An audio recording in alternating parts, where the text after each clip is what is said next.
lideri Sayın Ulaş Mallı'yı alkışlarınızla sahneye davet ediyorum. Burada göremedim. Hoş geldiniz.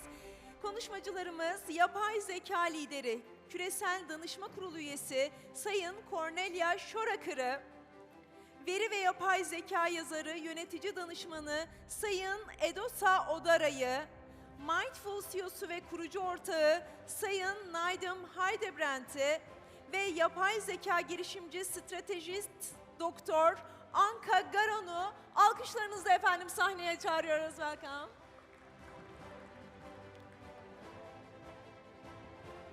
Evet Ulaş Bey, oturum sizindir. Buyurunuz efendim.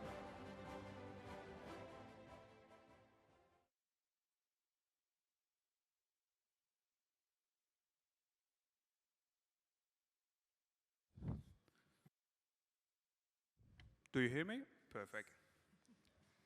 So thank you very much, everybody. So you might see that this saloon is a bit empty, but we have 2,000 online watchers right now, so it is great to share your insights and hear more about them. So it was a busy day today, so thank you very much, everybody. We know that it is quite busy, but our dear speakers coming from like Germany, London, Munich, and Romania. So those are very, very big commitment for us, so thank you very much for being with us. So, yeah, maybe we should do it, right? Thank you very much. Thank you very much, believing Yapay. So today's session, of course, we discuss lots of things about the transformation, companies, their growth opportunities. And I think this session is quite important to share more about insight about the global world.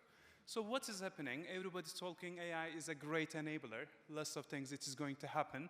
But how it is going to happen, how it will use the ethical point of view, how talents needed to make the transformation for companies are quite essential things for us. So today, I just want to start with introducing you because although we are waiting for here like, I don't know, more than 8 hours, they are so senior and they are leading a big companies. So thank you very much again being with us. So I want to start with Cornelia. Cornelia is a senior global data and AI leader who has 24 years experience in automotive, telco, and digital data science environment. And she is currently an executive advisor for Bain & Company. And also she is advising Airbus executive members about digital transformation. So thank you very much for being with us. Nedim, I want to continue with you. So Nedim, based in Munich, an amazing entrepreneur who has a company called Mindful. Basically, he's deploying his product across multiple markets. His company focuses on data product management, and he empowers organizations by connecting data and AI products with measurable outcomes. So thank you very much for being with us. Edosa, he's a best-selling author, speaker, and advisor about data and AI, and he's a top voice for LinkedIn. So thank you again for being with us. We met you a couple of times in different events, and your insight will be super impactful for us. And lastly, of course, Anka, Dr. Anka, thank you very much. She has a multiple roles, I believe. She's Chief Data Scientist, Advisory Member of Romania National Scientific and Ethics Council AI, and Head of AI at our Research and Innovative session. So thank you very much again being with us. So basically, as I said, like companies are looking for their next steps. They are in a process to transform their basic companies to much more productive, more effective companies. So what they need to do, I have two main questions to ask to you. So basically, I want to start with you, Cornelia. So what is the biggest shift companies need to make to succeed with AI? What they need to do, basically? Can I just not have one shift, Ulash? Can I have two? Of course. Because I'm working with many companies in different maturity levels. Some are German DAX companies, some are in France, in the UK, some are really huge, some are smaller. They're all on a different maturity level. So for those who have only started recently, but sitting on lots of data, I would say fully double down, AI first, from the CEO downwards, but also bottom up.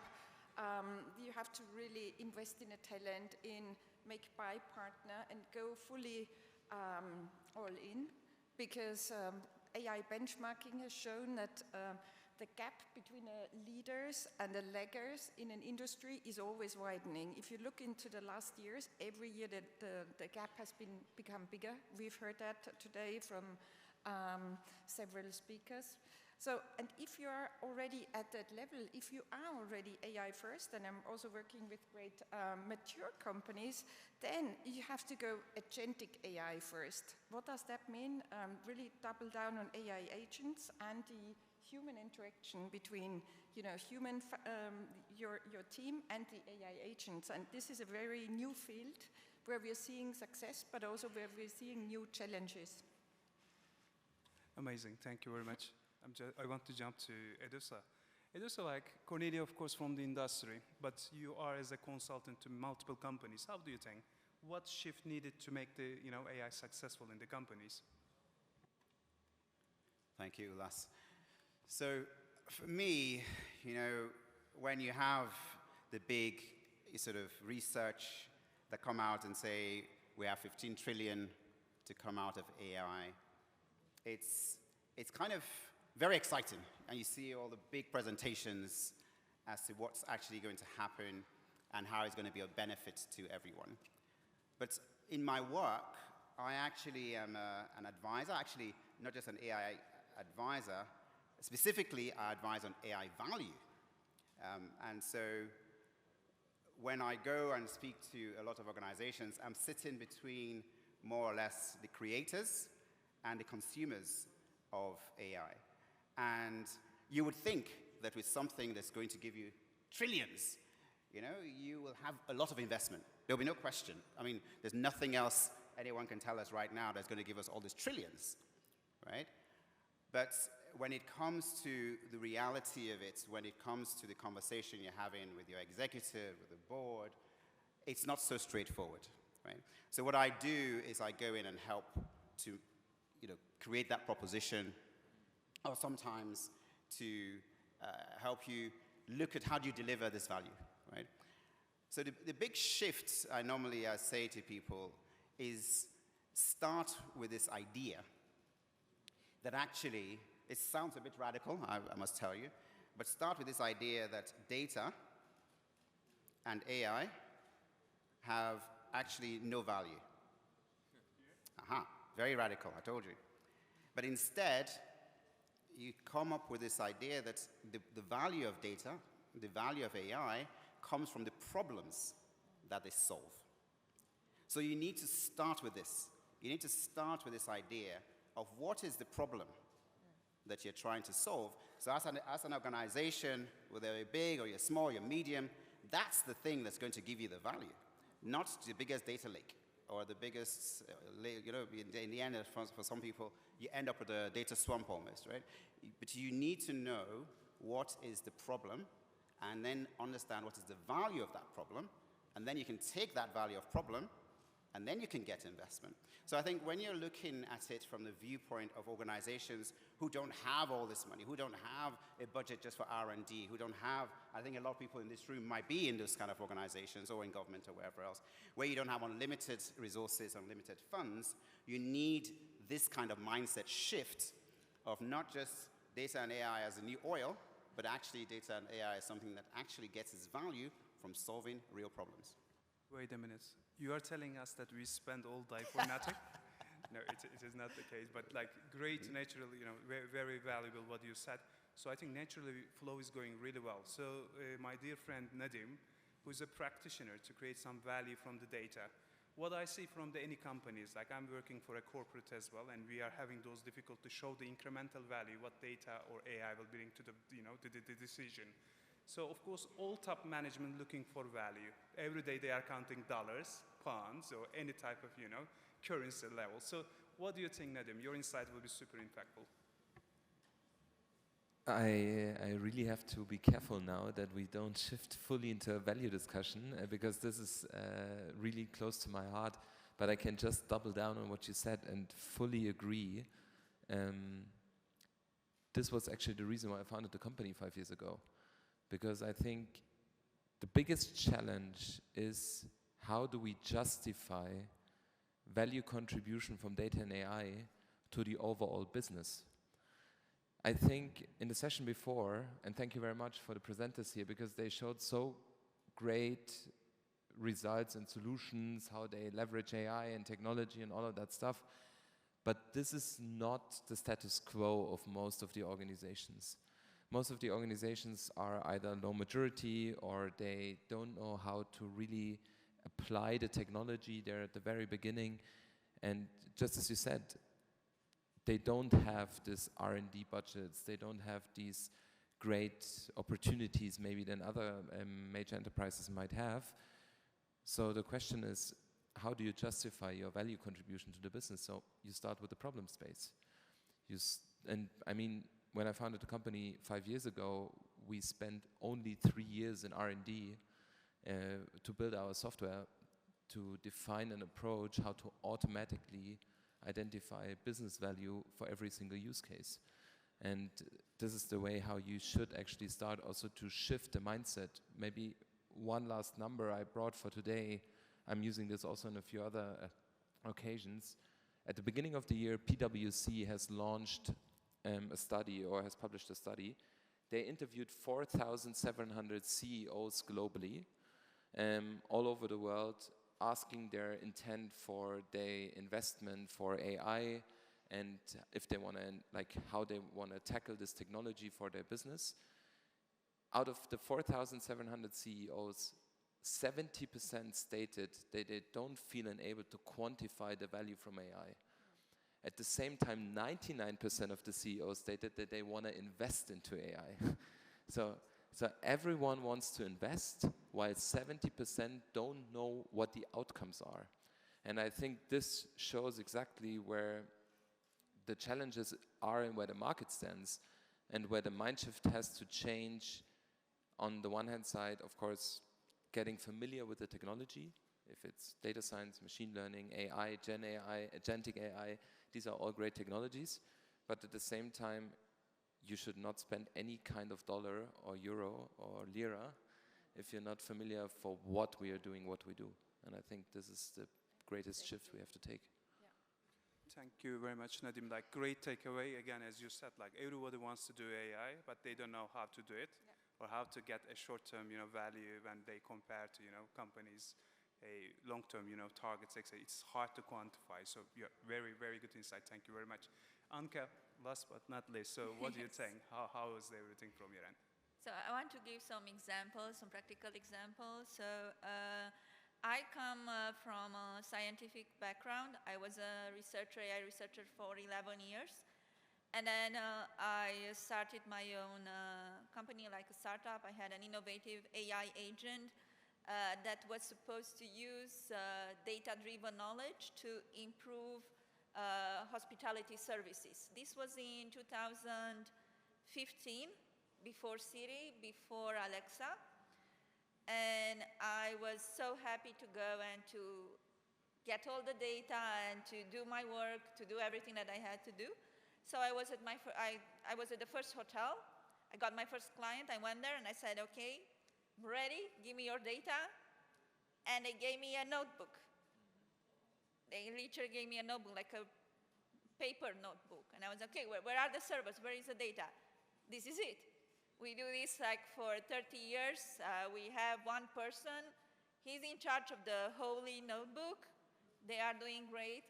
They can manage. Why should I change this? And I think that we are talking about shifting towards like next AI companies, the future of AI. But we must think like innovation is not the same like business success. Not always equals business success. I learned this in a hard way. I lost all my businesses because I thought, look, I'm innovative. I dream about innovation and every day. If you give me like 1 minute, I can tell you 10 ideas, innovative ideas. But then I learned, I have my sister's husband. He's in a family of business developers for many, many years. And I went to their place and I tried to understand their business mindset. And their business mindset was like, if it makes money, don't change it. Don't change it right now or change it slowly. They are afraid because business, when we are talking about business, it's about making profits. Making profits means like I can pay the employees. I can pay my team. I can pay myself. I can create new products. I can come to work tomorrow.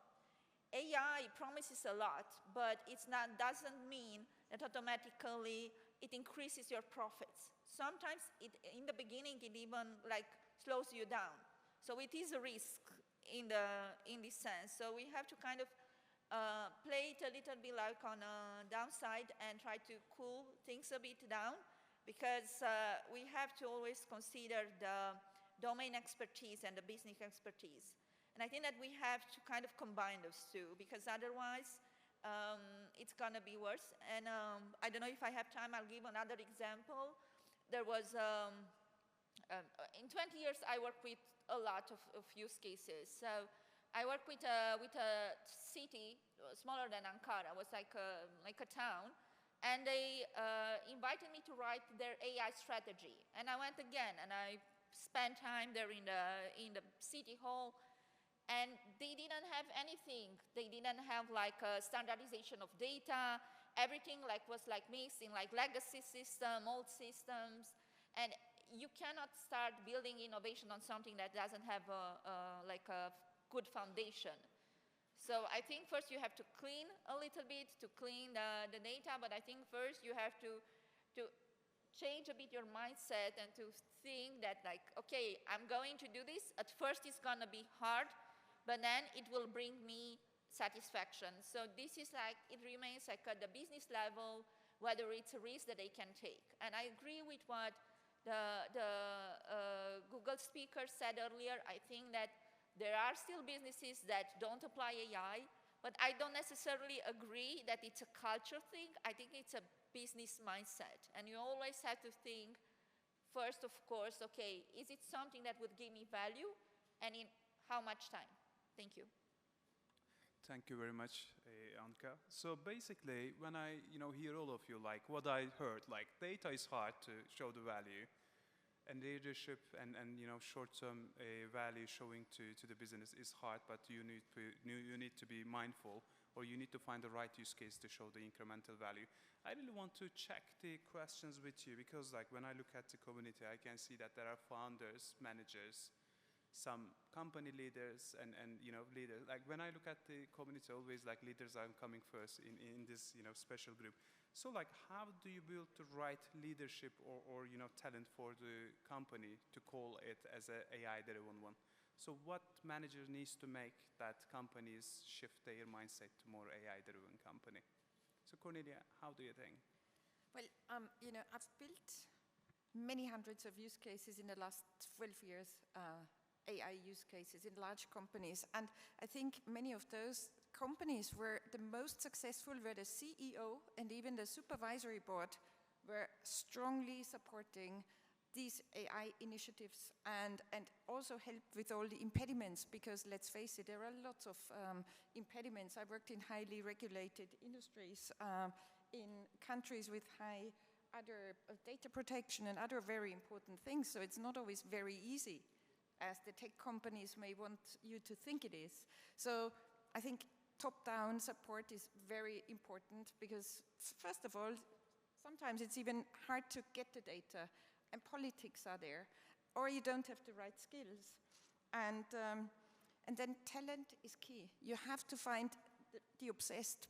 And we spoke to some very senior people last week in the car industry.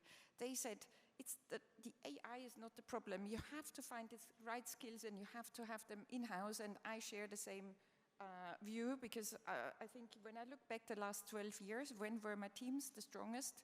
They were the strongest when we had the right team in-house and the right partnerships and the right make, buy, or partner approach. But we couldn't, never be dependent on others.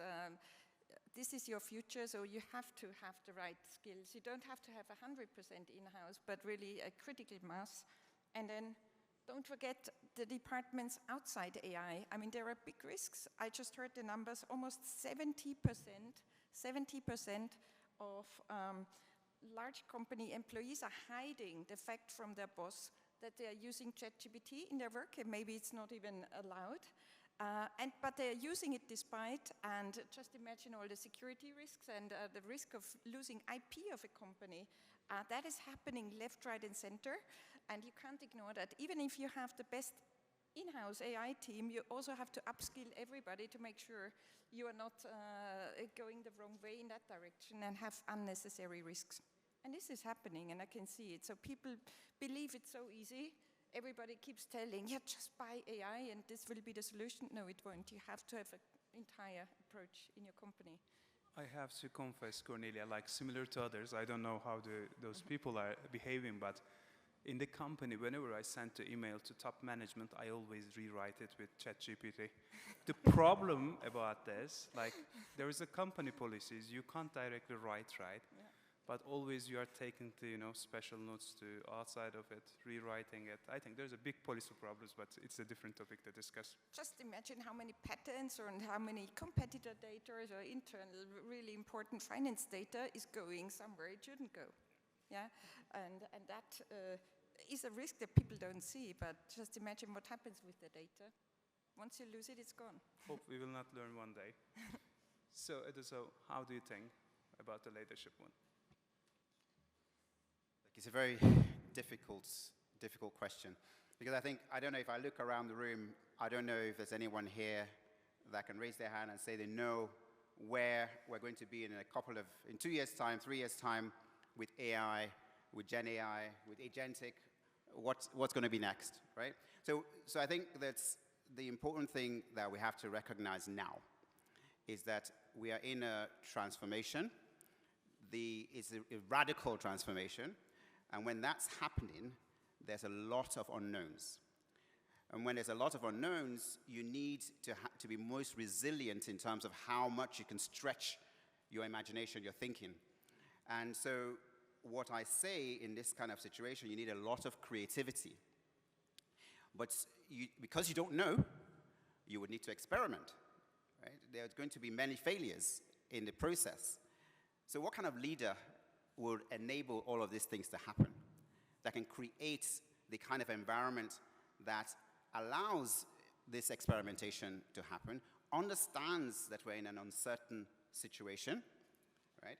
But also creates, you don't want to experiment to the extent that you bring down an entire organization or even something in the public domain. So you need to create safety around that as well, right? So that's the kind of leader. But then when you look at the kind of talent you need, I think the one word I would put there, and I think I would explain this in a bit more detail, is that you need diversity. And what I said I would explain this because I'm not talking about just race and different gender. This is not all there is to diversity. I'm talking about diversity in how you think, where you're coming from, how you're perceiving a problem, how you're trying to solve it. That kind of diversity is important. But also, that then drives you to a certain area around, okay, so what skills do you need, right? One of the things that I think we already talked a little bit about, value creation. But, one element within touch, which I think I should mention, is that value, when you have uncertainty, is not always created. Value can also be destroyed. In fact, a lot of times, when you create on one hand, you might be destroying a little bit on the other as well. So it's really important to have the kind of skills and the kind of capabilities that I would call almost value translators, people that can understand what is it that we're actually gaining, but what could we potentially then be losing in that space as well. And then that drives another element, which I would say the kind of skills. Again, I'm not saying this is a new role. Maybe it is a new role, I don't know.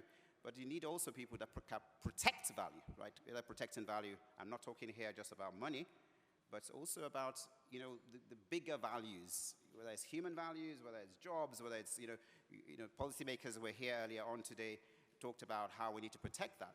You need people that understand that, and I think that's very important as well.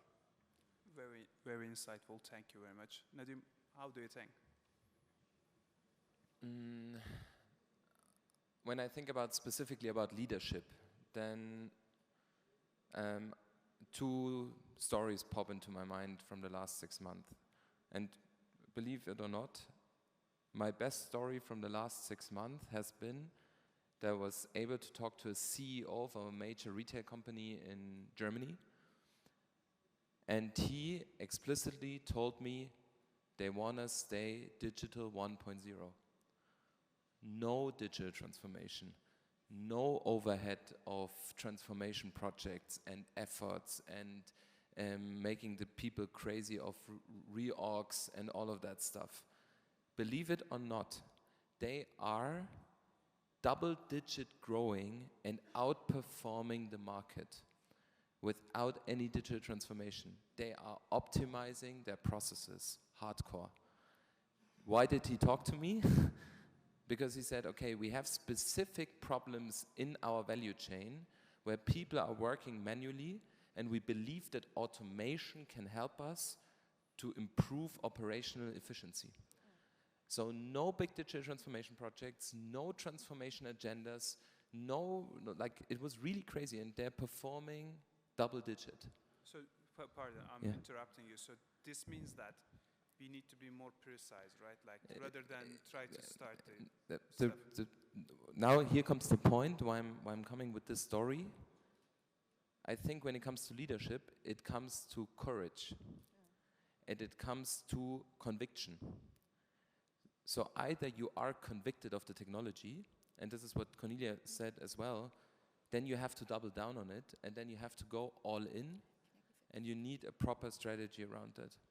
My second story is, and this comes again also with courage and conviction, when I look into the room and also the 2,000 people who are listening in online now, I think we are all still are a bubble. We are all already somehow in this AI world. We are in touch with this technology or with these stories or with these themes or with these mantras every day. There's so many people out there, they have no clue about AI. They have not touched it yet, especially leaders, executive leaders, board members, all of that stuff. And the beauty of AI is now that for the very first time they had their hands on it now because they have ChatGPT on their phone, and they are coming now into their organizations and asking, how can we leverage this technology? What does this technology mean for us? What are the risks behind that? And here comes the second story about courage. This is the moment where data leaders can shine again, because this is the reason why we are in these organizations, to take the load off of them, off the CEOs and CFOs. It's not their job to understand what these technologies can bring. It's our job. So we have the chance to come back to these executive tables where we have not been in the last 18 months. We've been always second line leaders. Whenever big company decisions has been made during COVID, in crisis, in all the logistics topic when it came to supply chains, data leaders were not in the executive boardrooms. They've been asked, like in the third row, then, hey, can you provide me some data? Can you build me a dashboard? Can you build me a report? Whatever. Now with AI, we are the ones back in these rooms, and we have to take the load of our CEO and saying, I got you. It's my job. This is the reason why I'm here. This is the reason why you hired me. And this is what I mean by courage leadership. We have to take it now into our accountability to take this transformation seriously and drive it. And if we decide not to do, then we don't do it, like the first example I said. But for me, leadership in AI has to do with courage and conviction at the moment. Thank you very much, Nedim. And Anka, what do you think? Sorry, thank you.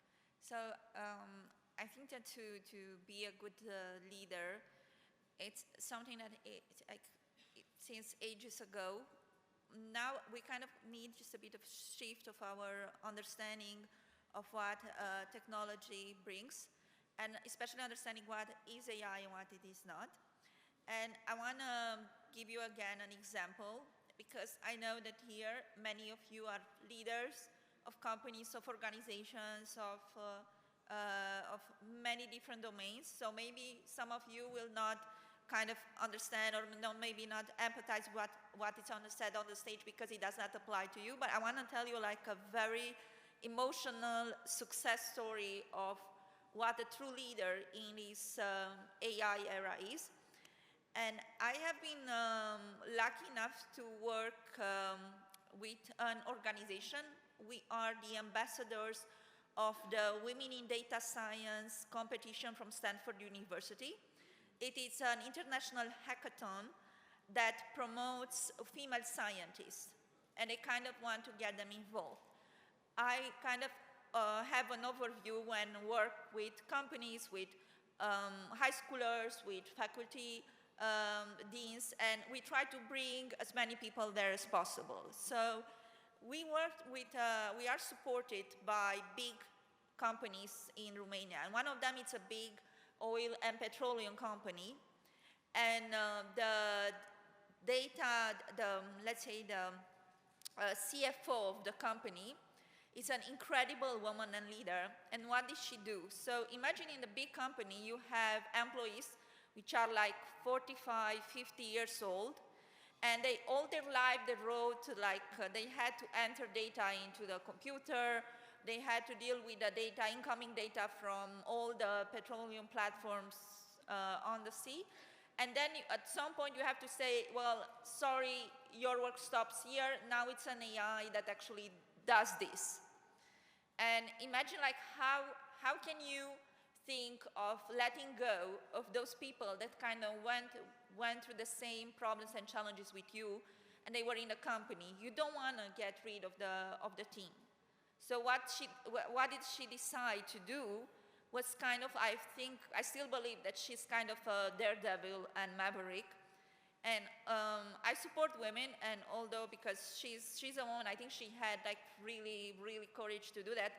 She sent her team to a data science course.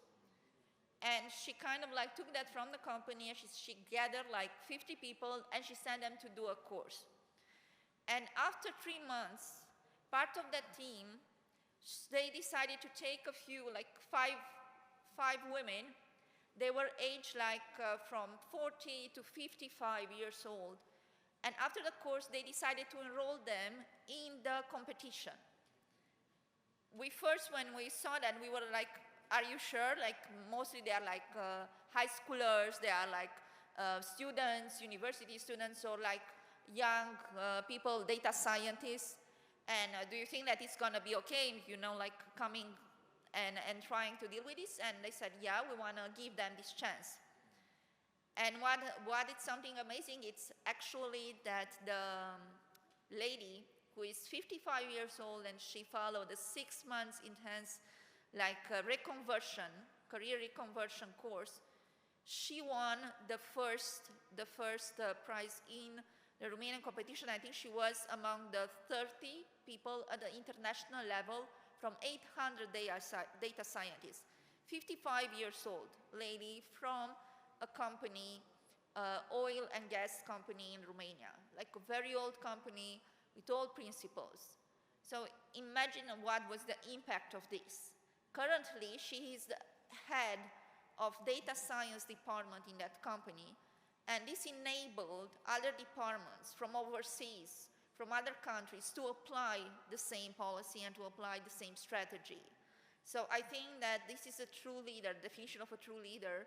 Even if you are like the responsible for like a small team of people, you never let like behind a team member. This applies in the army, but this applies like in any company.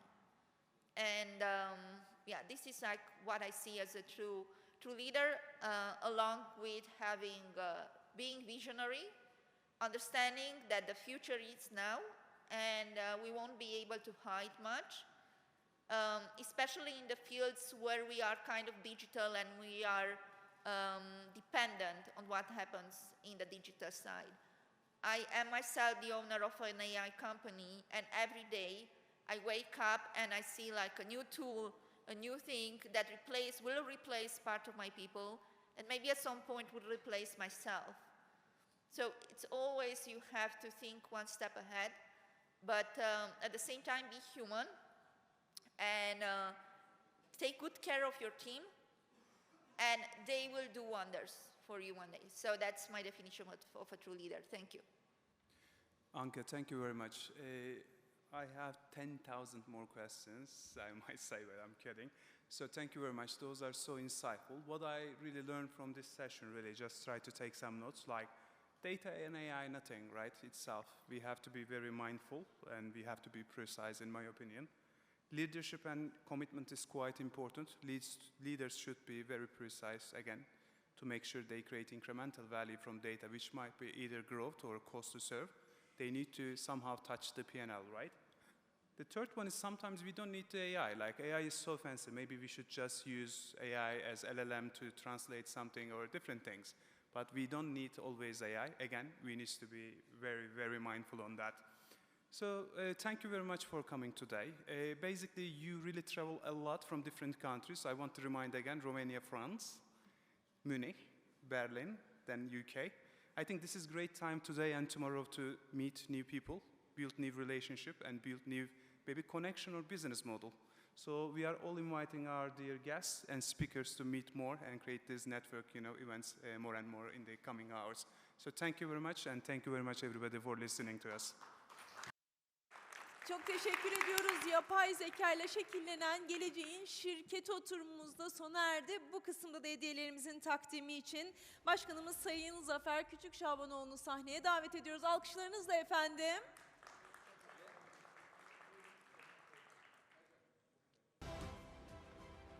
Yine sahnenin ortasına Zafer Bey alalım ki fotoğraf çekimi içinde.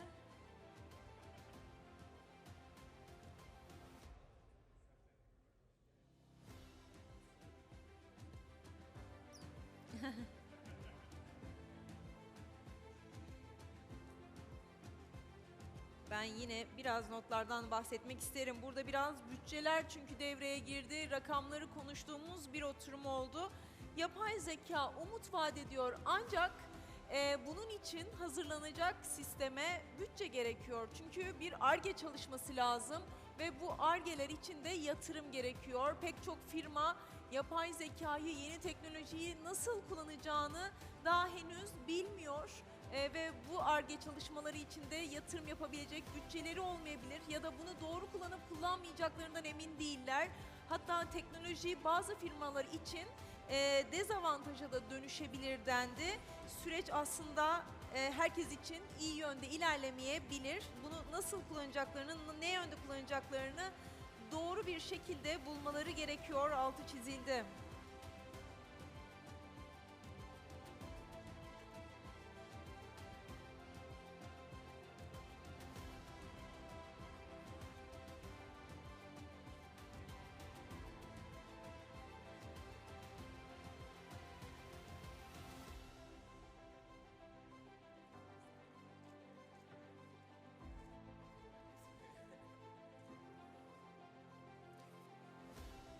Sonrasında iki oturumumuz kaldığını da hatırlatayım. İki oturumumuz sonrasında bugünü tamamlamış olacağız.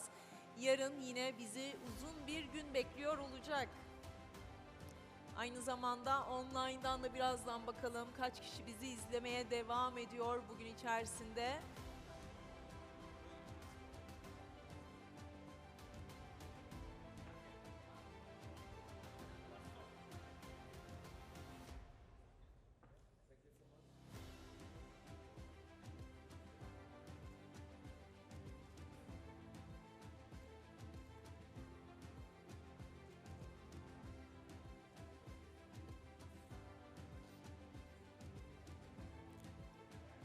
Az sonra sıradaki oturumumuz algoritmaların ardındaki beyinler oturumu olacak.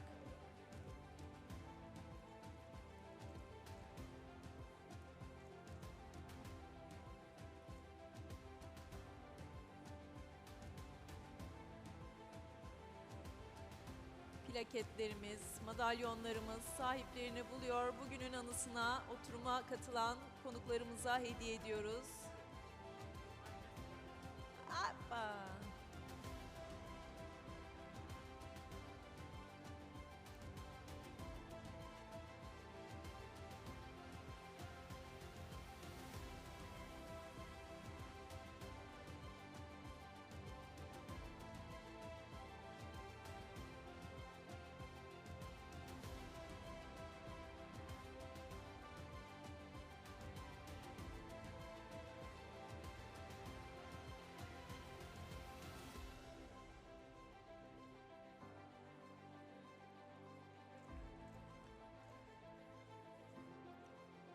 Oturum başında da son bir toplu fotoğrafımızı da alalım.